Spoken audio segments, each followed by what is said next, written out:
오늘 예배의 자리에 나오신 여러분들을 사랑하고 축복합니다. 오늘은 하나님께서 우리에게 주시는 말씀은 하나님을 두려워하는 신앙. 아주 오래전에 어떤 왕국에 한 정원사가 있었습니다. 그 정원사는 엄청나게 큰 당근을 키웠습니다.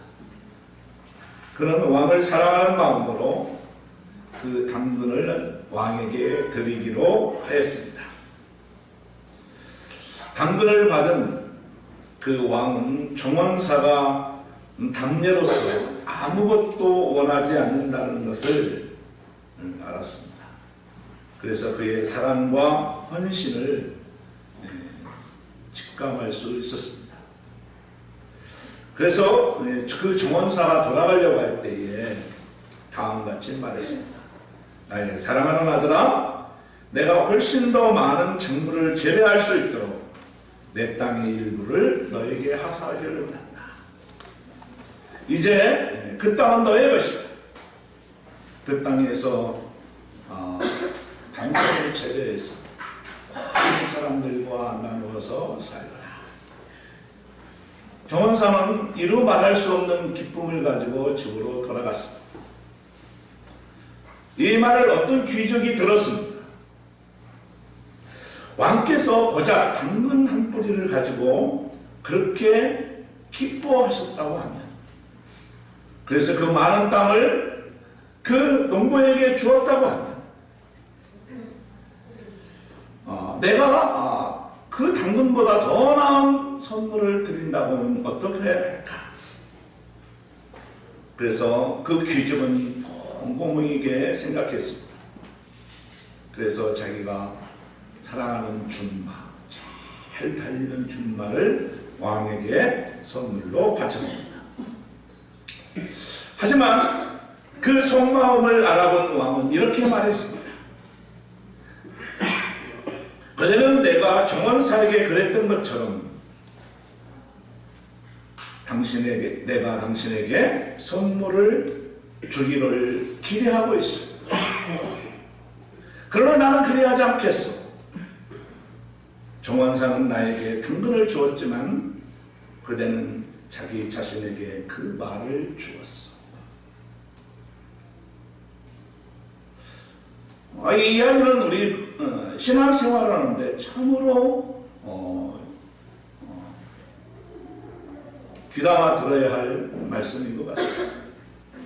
하나님을 위해서 우리가 신앙생활을 하는 건지, 하나님이 나의 신앙의 목적인지, 아니면 하나님이 나를 위한 하나님이 하나의 수단인지, 그것을 잘 말해주고 있습니다.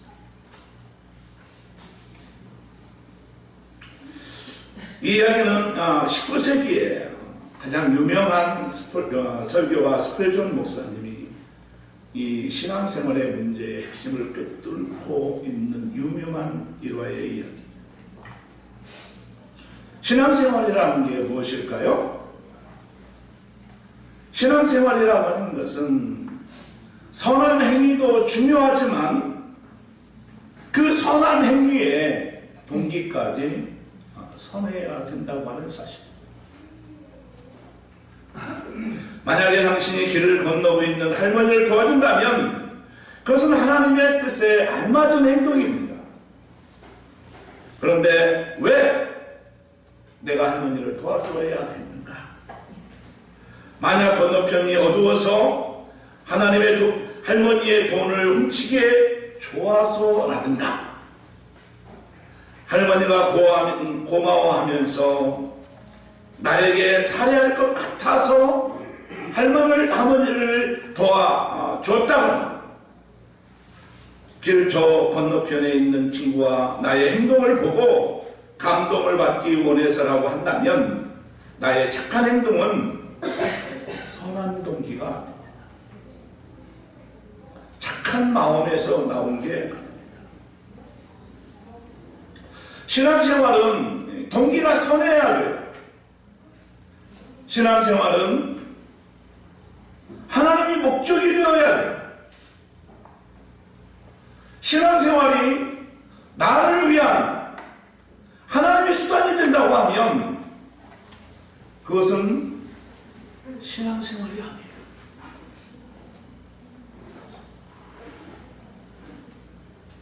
참 중요한 얘기예요. 내가 봉사를 하든 내가 이렇게 교회에 와서 작은 걸레질을 하든 내가 하나님 앞에 헌금을 하든 내가 하나님 앞에 예배를 드리든 그 동기가 선해야 해요. 그래서 고린도전서 10장 31절 말씀에 그런즉 너희가 먹든지 마시든지 무엇을 하든지 다 하나님의 영광을 위해서 하십시오.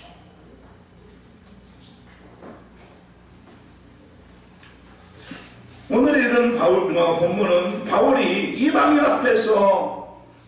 이방인들이 하나님 앞에서 정죄를 받고 유대인도 역시 하나님 앞에서 정죄를 받는다. 이제 바울은 그러한 구분 없이 온 세상 사람들이 하나님이 보시기에는 율법을 가진 사람이나 율법을 갖고 있지 않는 사람이나 할례를 받은 사람이나 할례를 받지 아니하는 사람이나 하나님 앞에서는 매일 반 죄입니다. 우리는 나무는 열매를 보아 알 수 있듯이 사람은 그 행동을 보아서 알 수가 있습니다. 우리는 우리의 행위가 행함의 동기를 보아서 우리 모두가 하나님의 진노 아래 있음을 우리는 볼 수 있어요. 나의 행동을 하는 것을 보면서 내가 생각하는 것을 보면서 내 머릿속에 이런저런 계산하는 나를 보면서 내 동기가 얼마나 선한가? 내 동기가 얼마나 그렇지 못한가에 대해서 살펴봐야 돼요. 오늘 읽은 본문은 죄가 우리에게 미치는 영향을 아주 길게 이렇게 서술하고 있습니다. 오늘 본문을 읽으면 야, 내가 참 죄인이구나. 정말 내가 하나님의 진노 안에 놓여 있구나. 이런 것을 알 수가 있어요. 인정하지 않을 수가 없어. 그래서 죄가 내 안에 들어옴으로 인해서 내가 얼마나 파괴적인 삶을 살고 있는지 알 수가 있어. 얼마나 내가 심각한 죄의 중증에 빠져 있는지 알 수가 있어. 우리가 담배를 피우는 것이 얼마나 몸에 유해한지를 아는 사람만이 담배를 끊을 수 있어. 우리는 죄의 실체가 얼마나 우리의 삶에 파괴적인지 잘 알아야 죄를 피할 수 있어. 이 죄에 우리 하나님의 진노 아래 놓여있는 우리의 인간, 오늘 본문은 그것을 찬란하게 잘 드러내주고 있어. 오늘 본문은 죄의 파괴력을 7가지로 설명하고 있습니다. 이제는 이것을 보면서 우리는 유대인이나 율법을 가지고 있고 할례를 받은 유대인이나 또 그것을 갖고 있지 않는 이방인이나 하나님 앞에서 매한가지로 죄인이구나, 이런 것을 알 수가 있어. 그래서 누구든지 자랑할 수가 없어. 율법을 가지고 있다고 자랑하고 율법을 가지고 있지 않다고 열등감에 사로잡혀 있을 필요도 없어. 내가 예수를 믿는다고 우월감을 가지고 있거나 내가 예수를 믿지 않는다고 열등감에 빠질 필요도 없어. 왜? 우리는 모두가 죄 아래 있기 때문에 그래요. 로마서 3장 10절을 보도록 하겠습니다. 시작. 기록된 바 의인은 없나니 하나도 없으며 기록된 바 의인은 없나니 하나도 없으며.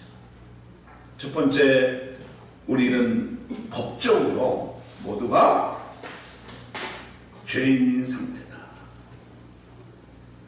우리의 법적 상태로 봤을 때에 의인은 없나니 하나도 없어. 이 땅에는 모두가 죄에 속한 사람들 뿐이야. 이정미 재판관이 대통령을 파면한다고 하는 그 선거가 얼마나 무서운지 알겠죠. 얼마나 무서운지 모르겠어요. 법적으로 이렇게 선고된다는 것이, 선고하고 나니까 요즘에 박근혜 대통령이 우리 재판받으러 나오는 모습을 보면서, 야, 얘 법적으로 판단받는다는 게 이렇게 무섭구나. 두 번째로 11절에 보니까 깨닫는 자도 없고, 이건 우리의 지적 상태를 의미합니다.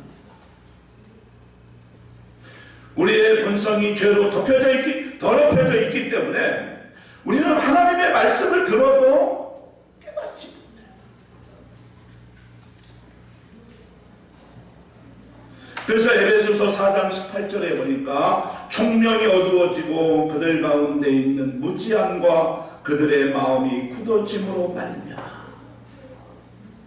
무지로 인해서 마음이 강팍해지는 것이 아니라 오히려 그 마음이 강팍해져서 알려고를 하지 않아요. 마음이 강팍해져서 오늘 말씀을 듣다가 잘 이해가 되지 않는 게 있어. 내가 정말 전에 알고 있는 신앙생활과 전에 알고 있는 지식과 오늘 내가 말씀을 들은 지식이 충돌을 해요. 그런데 묻지도 않아요. 마음이 강팍합니다. 몰라도 된다고 하는지도 모르겠어요. 하나님은 하나님을 알만한 것이 그들 속에 보이게 하셨음에도 불구하고 하나님을 인정하지 않아요. 조금만 마음을 열고 계절의 변화를 보아도, 정말 어디에 생명이 태동하는 것을 보아도, 지구가 자전해서 밤낮이 바뀌는 것을 보아도, 저는 종종 송도에 있는 바닷가를 갈 때마다 신기해요. 저 많은 바닷물이 들어갔다 나왔다 하는 모습을 보면서 신비해요. 우리는 과학적으로는 알지만 우리는 신앙적으로는 별 관심이 없어요.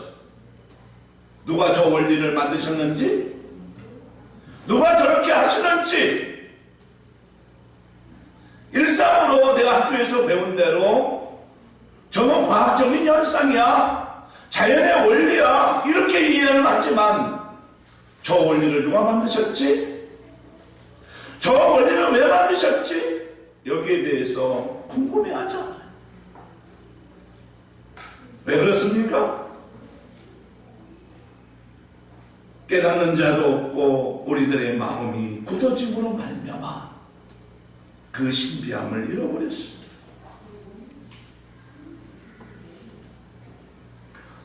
그래서 우리의 생각이 제 기능을 다하지 못해요.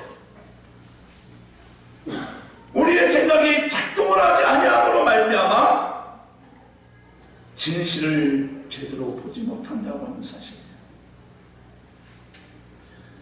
3장 11절에 보니까 하나님을 찾는 자도 없고, 우리의 동기예요, 동기. 우리들 가운데 우리 스스로 하나님을 찾지 않아요. 정말 입양돼서 프랑스나 미국이나 스웨덴으로 입양된 그 사람들은 커서 내가 누구지? 한국은 어떻게 돼 있지? 나의 부모는 어떤 사람이지? 내가 여기에 왜 와 있지? 우리는 그러한 선한 동기가 없습니다. 그래서 존 스토트 목사님은 이렇게 말씀하셨어요. 하나님을 찾으라. 하나님께 하나님께서는 우리를 찾으셨고 지금도 찾고 계십니다. 우리도 하나님을 찾아야 합니다. 하나님과 인간 사이에 가장 큰 문제가 있다면 마땅히 만나야 할 관계인데, 필연적인 인간관계인데 찾지 않아요. 내가 누구이지? 나는 어디로부터 와있지? 그리고 나는 어디로 갔지? 마땅히 찾아야 할 관계인데, 마땅히 만나야 할 필연적인 관계인데 우리는 찾지 않아요. 우리 동기가 선하지 않아요. 이게 우리 실체예요.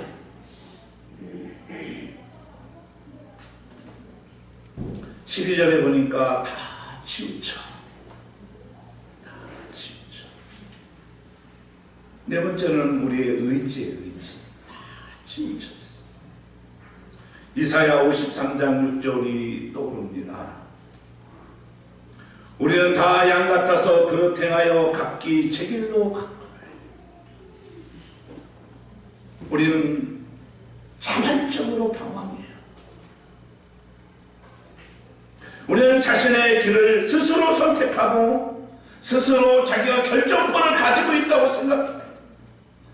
전에 그렇게 왔으니까 앞으로도 여전히 내가 선택권이 있고 내게 주도권이 있고 내게 결정권이 있다고 믿어요. 우리 조상 아브라함, 우리 아담이 그랬듯이 내가 선택할 수 있고 내가 결정할 수 있고 내가 주도권이 내게 있어요. 하나님에게 묻지 않아. 그 결과 어떻게 됐어요? 파멸에 이르렀어요. 우리의 의지예요. 타락된 의지.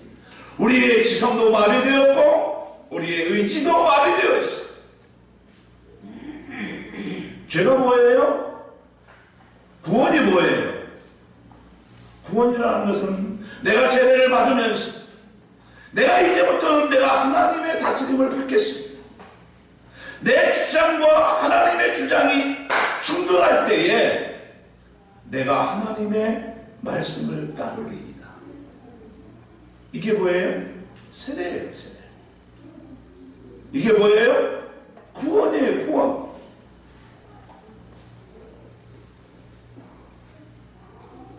죄가 뭐예요? 하나님의 말씀을 따르지 않는 게 죄예요. 자기 주장, 자기가 자기의 삶을 주장하는 게 죄예요.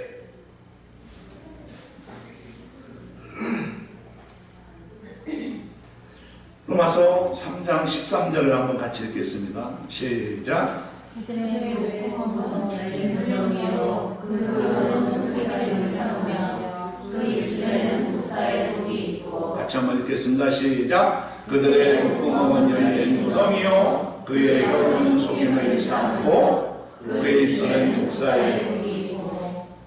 자, 우리의 입이에요. 우리의 입. 우리의 입술은 거짓말을 일삼고 우리의 입술은 독을 품었고 저주와 악독이 가득해요. 이것은 마치 시체가 썩고 있는 무덤의 모습과 같아요. 입에서 나쁜 말이 나온다는 것은 속이 부패 있다고 하는 말이에요. 증거예요. 우리는 자신의 이익을 지키고 다른 사람의 이익에 손상을 주려고 혀를 거짓되게 사용하고 있습니다. 이게 우리 실체야.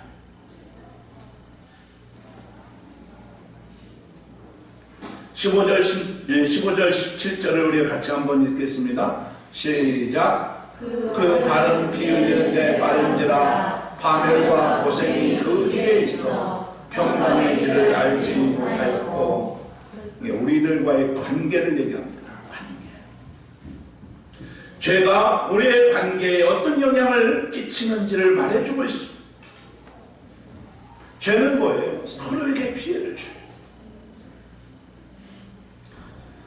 가끔은 말 그대로 서로 피 흘리게도 하지만 대개는 우리가 원하는 길에 걸림돌이 되는 사람은 그게 부부가 된다 할지라도 그게 자녀나 부모가 된다 할지라도 밀쳐버립니다.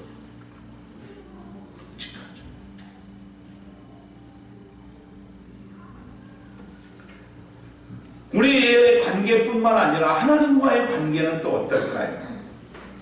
18절 같이 한번 읽습니다. 시작. 내 눈앞에 하나님을 두려워함이 없느냐. 이 결론이에요. 결론. 하나님과 우리와의 관계. 여러분 어떠세요? 우리가 정말 기분 좋으세요? 우리 이런 모습을 보면서 정말 기쁨이 있습니까? 아니면 내 마음속에 우울함이 있습니까?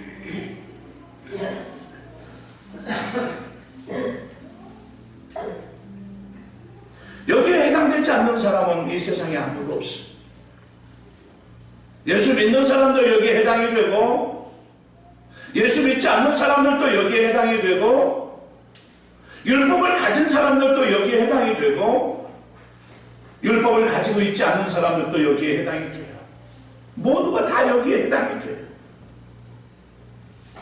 그래서 문학이나 역사나 철학들이 다루는 주제가 이 부분이에요. 이제 우리의 의지는 선한가? 우리는 선을 알만한 지식이 우리 안에 있는가? 인간들과의 관계는 어떻게 맺어야 되는가? 절대자 신과의 관계는 어떻게 관계를 맺어야 되는가? 우리의 동기는 선한가? 우리는 어떤 상태에 놓여 있는가? 이 문제를 다루는 게 문학이고, 이 문제를 다루는 게 철학이고, 이 문제를 다루는 게 역사예요. 역사.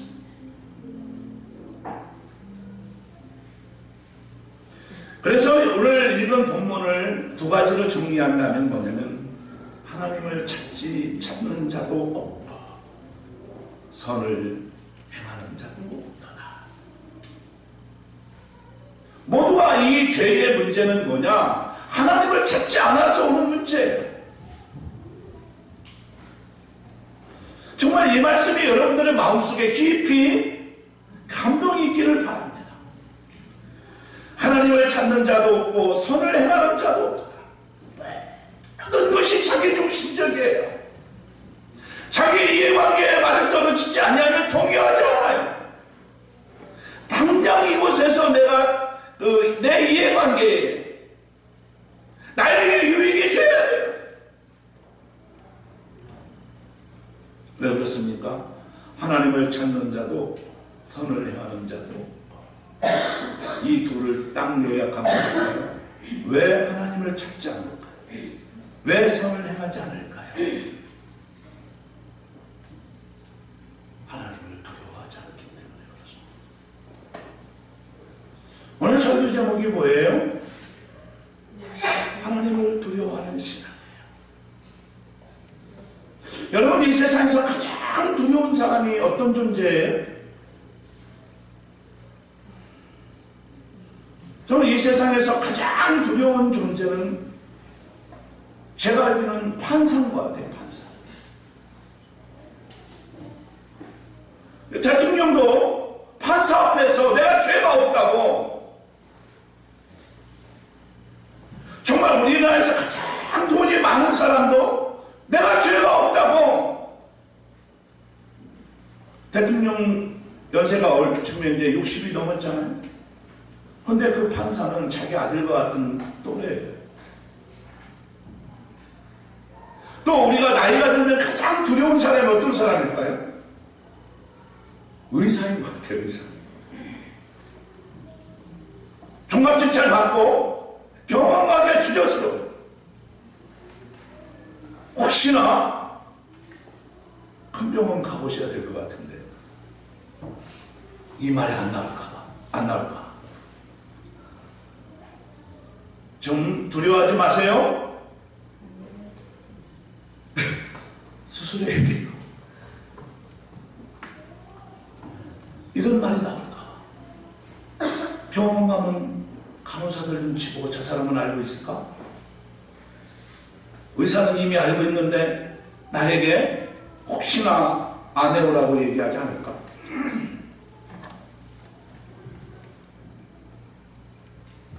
두려워요. 보면 애굽에서 이렇게 히브리 민족이 이렇게 늘어나자 애굽 왕이 두려움을 느껴요. 왜냐하면 그 히브리 사람들이 정말 이렇게 출산율이 높아지면서 그들의 세력이 커질 것 같아요. 그래서 산파들에게 명령을 내렸어요. 아기 낳을 때에 당신들이 도울 때에 남자이면 아이를 엎어놔라. 여자이면 살려두고 남자이면 죽여라. 그런데 산파들은 어떻게 했어요? 산파들은 하나님을 경외하는 사람들이었어요. 그 산파는 어떤 사람이었어요? 하나님을 두려워하는 사람들이었어요. 그 산파들은 왕의 명령대로 하지 아니하고 하나님의 말씀을 따랐어요. 왜 그랬습니까? 그 산파들은 왕보다 하나님을 더 두려워했기 때문에 그래요. 사랑하는 성도 여러분 하나님이 두려우십니까?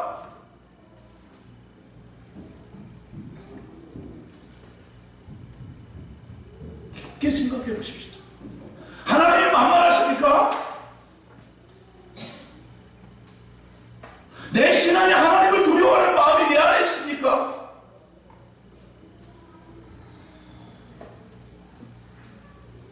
산파들은 왕의 말보다 하나님의 말씀을 두려워했어요. 그런데 출애굽기하 1장 20절을 보면 한번 같이 한번 읽겠습니다. 시작. 하나님이 그 산파들에게 은혜를 베푸시니 그 백성은 번성하고 매우 강해집니다.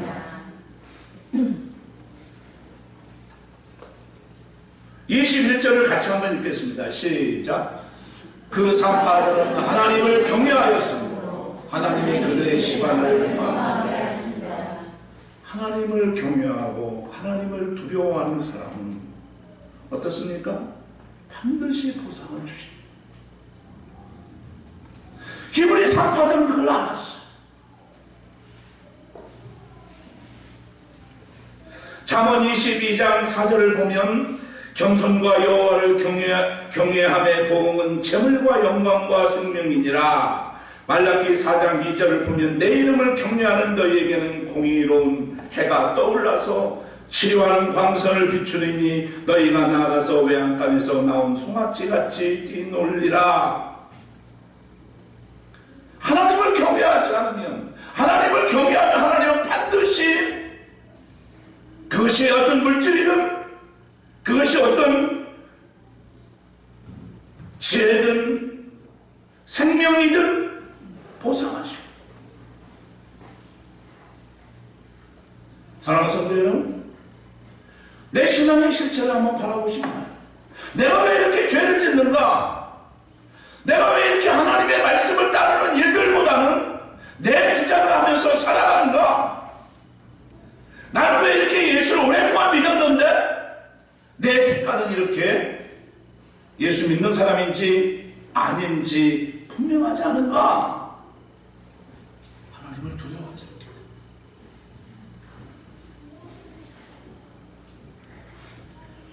때로는 있잖아요. 하나님의 두려움은 뭘로 나타납니까? 예배로 나타납니다.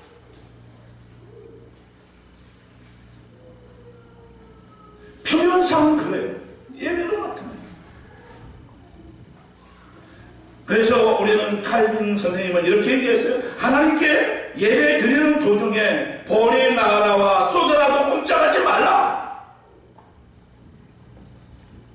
저는 참 당혹해요. 때로는 예배 시간에 핸드폰을 통해서 누가 나를 불러내면 나가요.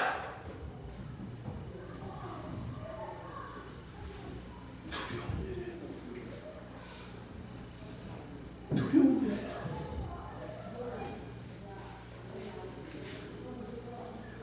하나님께 드리는 예배는 하나님을 경외하는 마음으로 최대한 경건하게 드리는 거예요.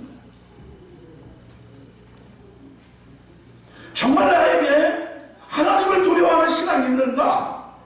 잘 점검해 보시기를 축원합니다.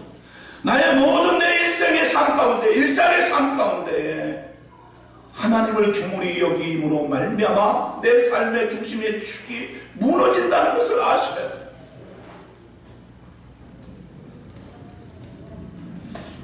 성경에서 이렇게 실패한 사람 가운데 한 사람을 들으라고 하면 많이 있지만 그 중에서 사울왕이라는 사람이 있어요. 그는 초대왕으로 하나님께서 기쁘게 여기셔서 하나님께서 그를 왕으로 기름을 부으셨어요. 그런데 그의 끝자락이 참 불행했어요. 왜냐하면 하나님 앞에서 월권하고 하나님 앞에서 불순종했어요. 블레셋과의 전쟁이 일어나자 하나님의 사람 사무엘이 정한 길, 이래 동안을 기다려도 길갈에 오지 않아요. 전쟁은 점점 임박해 오는데 사무엘은 오지 않아요. 예배는 드려야 되겠는데 사무엘이 오지 않고 상황이 점점 쪼여오자 어떻게 합니까? 사울이 월권을 해요. 자기가 예배를 주교에서 드리고 말아버려요. 이때에 사무엘이 사울왕에게 뭐라고 그러지? 사무엘상 13장 13절에서 14절을 같이 한번 읽겠습니다. 시작. 사무엘이 사울에게 이르되 왕이 왕의 하나님 여호와께서 왕에게 내리신 명령을 지키지 아니하였도다. 그리하였더라면 여호와께서 이스라엘 위에 왕의 나라를 영원히 세우셨 것이며 지금은 왕의 나라가 길지 못할 것이다. 여호와께서 왕의 명령하신 왕이 지키지 아니하였으므로 여호와께서 그의 마음에 맞는 사람을 구하여 여호와께서 그를 그의 백성의 지도자로 삼으셨느니라. 사울이 망령 때에 행한 이유가 뭐예요? 사울이 왜 이렇게 월권을 해요? 왜 사울이 이렇게 불순종을 해요?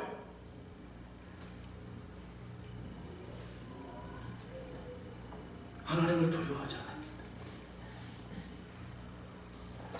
저는 이 세상에서 가장 무서운 말이 행한 대로 심판만, 뿌린 대로 거둔다는 말이 가장 두려워요. 나는 이 세상에서 그것보다 더 무서운 말씀이 없는 것 같아요. 저는 이 자리에서 목회를 16년째 하고 있지만 그걸 정말로 몸으로 느껴요. 행한 대로 심판을 받는구나, 뿌린 대로 거두는구나. 두렵고 떨림으로 와요.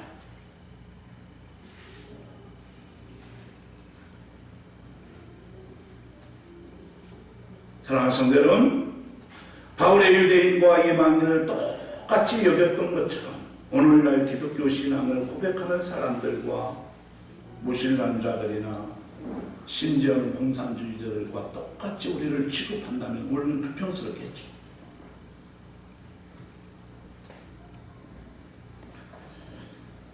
정말 우리는 누군가가 그렇게 당신이나 이방인이나 심지어는 무신론자나 당신과 똑같은 사람입니다, 이렇게 누군가가 나에게 말을 한다면 무슨 말씀을 하신가요? 선생님, 지금까지 내가 교회 나가서 헌신한 게 얼마나 교회를 나갔는데, 그런데 내가 공산주의자하고 비슷하다고요? 내가 무신론자와 다를 바가 없다고요? 자주 저에게 적용하는 말씀이지만 열매를 보아 나무를 알 수 있듯이 행위를 보아 저 사람은 하나님을 두려워하지 않는 사람으로 알 수 있어. 자기 고집, 자기 주장. 어쩌면 하나님이 있는 사람이나 없는 사람이나 똑같아요. 스스로 자기 우리의 행동을 통해서 내가 누구인지 반증하고 있어. 근데 누군가가 나에게 그런 말을 해주면 발끈합니다. 내가 그들하고 똑같다고요? 그런데 바울 사도는 지금 성경에서 뭐라고 말씀하십니까? 그렇습니다. 똑같습니다.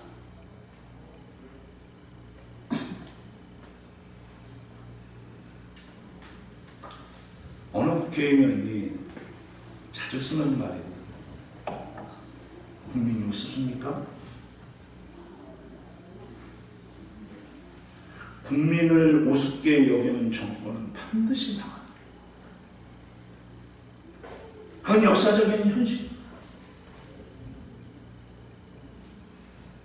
하나님을 두려워하지 않을 때 우리는 반드시 죄를 지게 되어 있습니다. 하나님을 두려워하지 않을 때 자기 마음대로 신앙생활하기 쉽습니다. 하나님은 말씀합니다. 로마서 2장 6절입니다. 같이 한번 읽겠습니다. 시작. 하나님께서 각 사람에게 그 하는 대로 보응하시되. 하나님을 두려워하십시오. 악을 행하면 악에 대한 심판을 받게 되고 반대로 선을 행하면 선에 대한 보상이 따라온다는 것입니다. 이것이 하나님의 명령이자 속성이에요. 왜 하나님은 어떤 분이세요?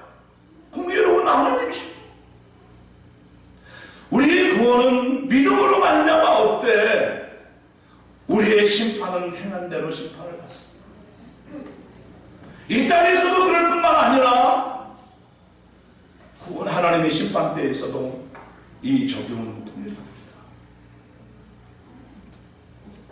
이 문제는 우리 신약성서에서 다루고 있어요.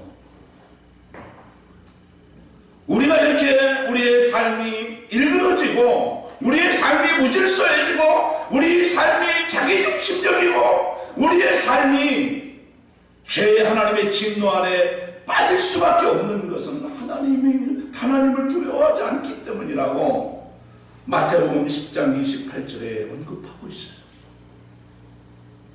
예수님의 말씀이니까 한번 읽어볼까요? 시작. 몸은 죽여도 영혼을 능히 죽이지 못하는 자들을 두려워하지 않고 몸이 몸과 영혼을 능히 지옥에 멸할 수 있는 이를 두려워하라. 두 가지 이유 때문에 우리는 하나님을 두려워해야 합니다. 하나님은 사람을 죽이기도 하고 살리시기도 하지만 사람을 죽인 후에 무서운 지옥불에 던지는 분이 하나님이시기 때문에 두려운 거예요. 이 세상에서 아무리 무서운 사람이라 할지라도 징역을 좀 더 몇 년을 더 때리고 고작해야 이 땅에 내 생명을 빼앗느냐 안 빼앗느냐 그 정도는 되겠지만 내 영혼을 지옥불에 던지지는 못해.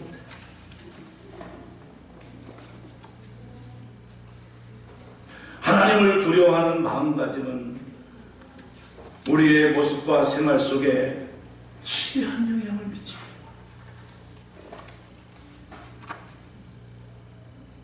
하나님을 두려워하는 신앙을 소유하시기 바랍니다. 하나님을 경홀히 여기는 신앙 흐트러지기 쉽습니다. 하나님의 말씀을 두려워하고 범죄함을 두려워하고 하나님의 축복을 두려움으로 받을 줄 아는 그러한 사람이 진정 하나님을 두려워하는 참 신앙인 것입니다. 그래서 누군가 이렇게 얘기할 때 그것이 내 소그룹장이든 그것이 담임 목사든 그가 옆에 있는 내 동료든 상관이 없어.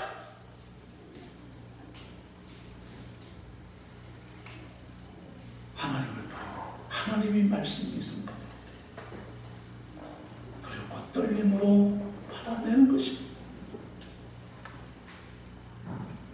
우리 목민교회 우리 성도들이 하나님을 두려워하는 성도들이 되었으면 좋겠습니다.